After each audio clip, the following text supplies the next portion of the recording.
Hello.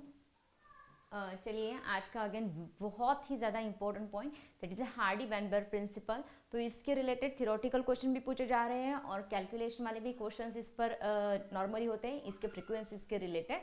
तो चलिए Hardy Weinberg principle.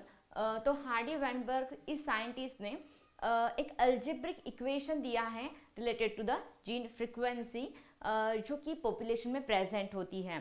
तो gene frequency becomes constant in a population. Gene frequency becomes constant in a population. Gene frequency becomes constant in a population. अगर constant है तो it is called as a genetic equilibrium और Hardy-Weinberg's equilibrium. Gene frequency becomes constant in a population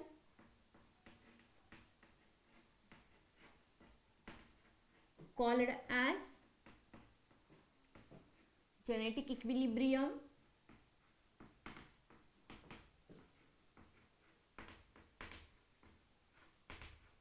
और Hardy-Weinberg's equilibrium.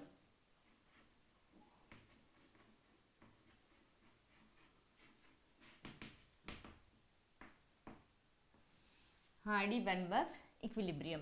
तो Hardy Weinberg का जो भी principal है उस प्रिंसिपल में उन्होंने ये बताया है कि frequency in a population becomes constant generation to generation.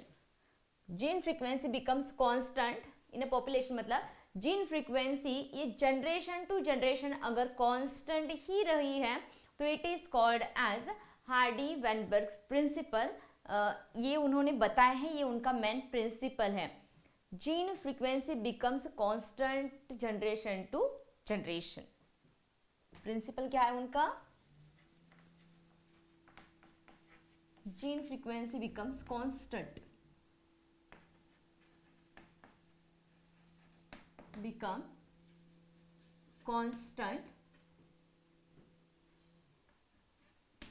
from generation to generation.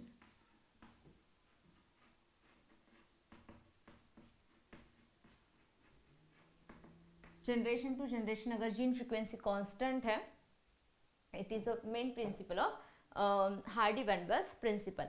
तो हार्डी वैनबर्ग प्रिंसिपल में उन्होंने ये बताया है कि जो भी sum of total number of allele की फ्रीक्वेंसी होती है वो ऑलवेज इक्वल टू 1। तो इस प्रिंसिपल में उन्होंने बहुत सारे फैक्टर्स भी लिए थे और यहाँ मेनली दो अलील्स लिए हैं जो कि ईच क्रॉस में हम करते हैं।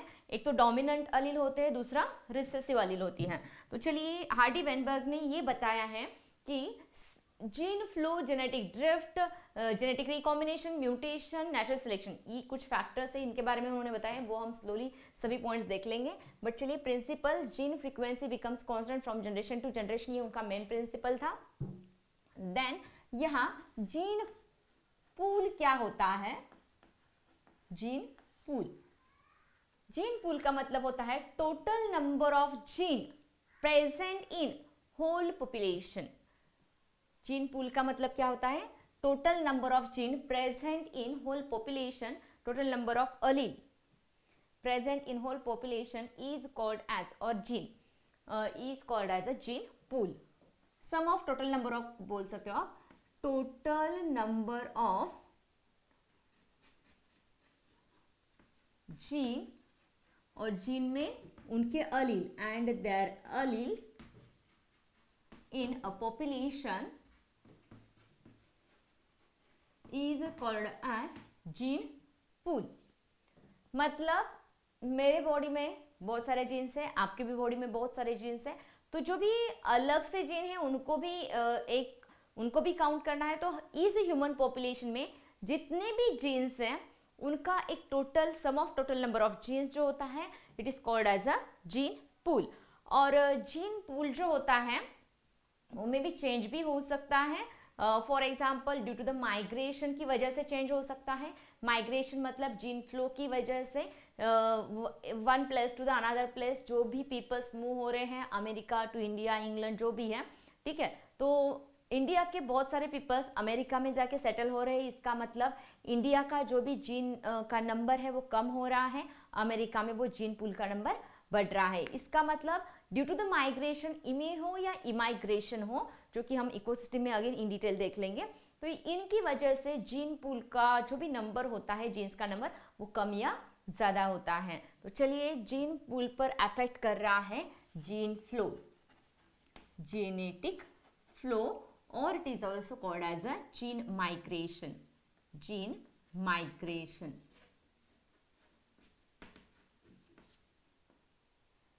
ठीक है, तो जीन पूल पर अफेक्ट कर रहा है जीन फ्लो। कैसे?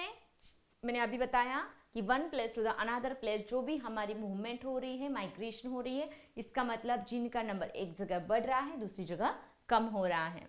ठीक है, then gene sum of total number of gene is always, gene frequency is always equal to the 1.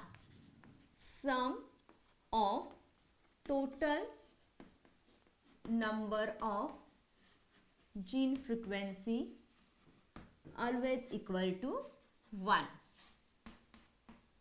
always equal to 1. तो ये एक अल्जेब्रिक इक्वेशन के थ्रू उन्होंने प्रूफ किया है, वो हम देख लेंगे अल्जेब्रिक इक्वेशन। तो अल्जेब्रिक इक्वेशन के लिए उन्होंने लिया है डोमिनेंट जीन, एक जीन लिया उन्होंने dominant gene denoted by capital A, दूसरा recessive gene denoted by small A always, और heterozygous gene capital A small A. ठीक है, dominant gene capital A recessive small A, और heterozygous capital A small A. और उनके लिए उन्होंने frequencies use की, small P for dominant gene, मतलब कैपिटल ए के लिए पी यूज किया, स्मॉल ए के लिए क्यू यूज किया, और यहाँ कैपिटल ए स्मॉल के लिए पी की यूज किया था उन्होंने। ठीक है, मतलब यहाँ उन्होंने 2 हेटेरोजाइगस अलील्स तैयार किए अल्जेब्रिक इक्वेशन के through, 2 AQ is equal to 2PQ frequency के फॉर्म में। तो चलिए, फॉर एग्जाम्पल उन्होंने यहाँ ये चार्ट बनाया था, cross occurs in between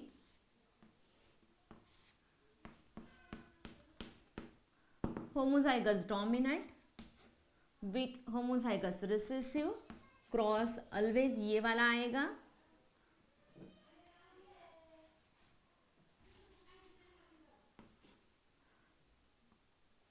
F1 के बाद, हाँ, capital A small A, capital A small A small A small A, मतलब ये F2 जनरेशन बनी, जो कि हमें पता है कि F1 में प्योर पेरेंट का क्रॉस किया जाता है, F2 में F1 इंटू F1 किया जाता है। ठीक है, तो इसका मतलब ये ए प्लस 2AQ बना यहाँ, 2AA plus small A square, small A मतलब ए स्क्वायर, मतलब उन्होंने इसके लिए ये इक्वेशन कैरी किया, ए के लिए P square plus 2PQ plus Q square is always equal to 1, ये उन्होंने यहाँ डिनोट किया था। तो it is also called as sum of total number of gene frequency is always equal to 1। ये according to the Hardy Weinberg principle का ये algebraic equation है, और ये इक्वेशन अगर आपको पता है तो चलिए आपको ये 100% आएगा कि इसका मीनिंग क्या है। तो चलिए, ये किसका लॉन्ग इक्वेशन है, तो चलिए ये एक्सपांडेड फॉर्म किसका है, P plus Q bracket square का है। आपको मैथमेटिकली ये पता है, P प्लस क्यू का ब्रैकेट स्क्वायर, इसका मतलब P plus Q is equal to 1, P plus Q is equal to 1। तो ये भी आपको पता होना चाहिए, P प्लस क्यू मतलब, चलिए अगर आप ये इसका स्क्वायर रूट ले रहे हो तो A1 का स्क्वायर रूट 1 ही आएगा।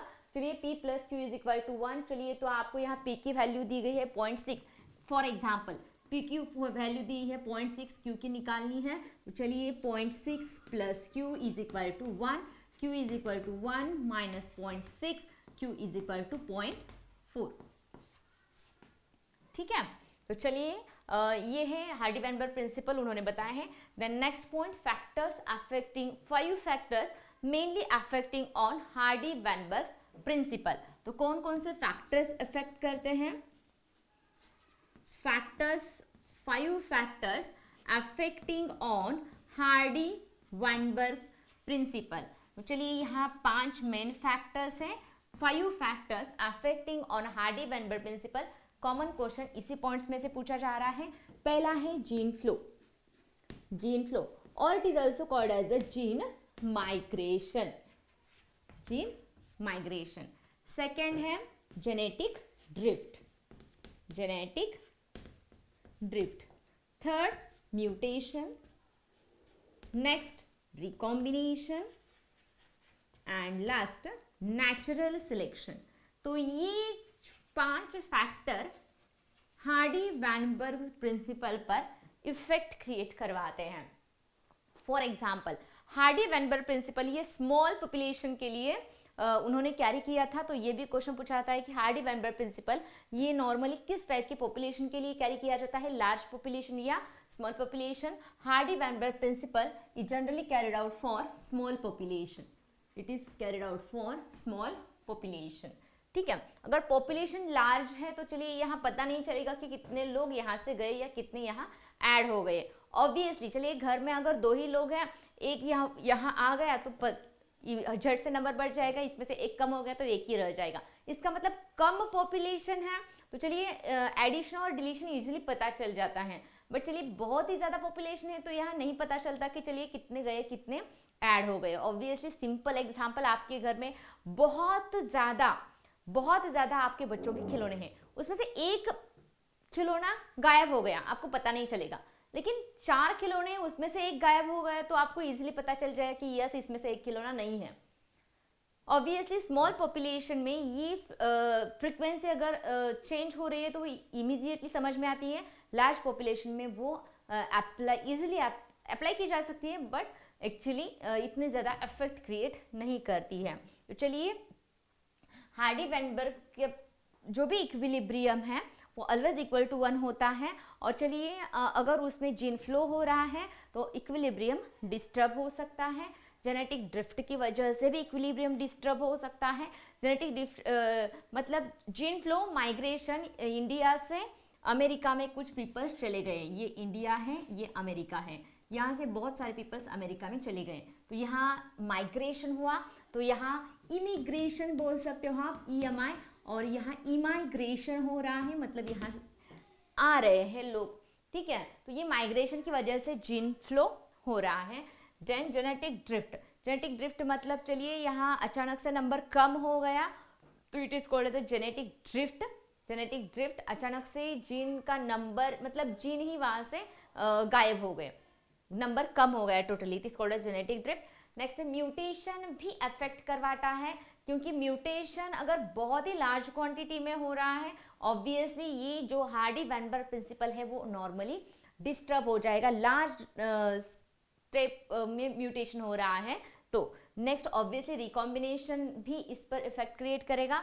और नेचुरल सिलेक्शन, इसके बारे में हम एक मेन पॉइंट देखेंगे कि नेचुरल सिलेक्शन के थ्रू कैसे ये इक्विलिब्रियम डिस्टर्ब होता है। तो चलिए gene flow, genetic drift, mutation and recombination, natural selection, these are the 5 factors mainly affect on Hardy Weinberg's principle. तो इसके बाद नेक्स्ट हमारा लास्ट पॉइंट रहेगा नेचुरल सिलेक्शन, लेकिन उसके लिए हम सेकेंड सेशन ले लेंगे क्योंकि वो पॉइंट थोड़ा सा बड़ा वाला है। तो चलिए यहाँ तक हार्डी वैनबर्ग प्रिंसिपल हमारा कवर हो चुका है, थ्योरेटिकल पार्ट, और इसमें इसके जो भी ये वाले पार्ट्स, ये वाला पार्ट है कैलकुलेटेड पार्ट, उसके रिलेटेड में और एक सेशन स्पेशली कंडक्ट करूंगी, equations that is solutions problems related to the Hardy Weinberg principal.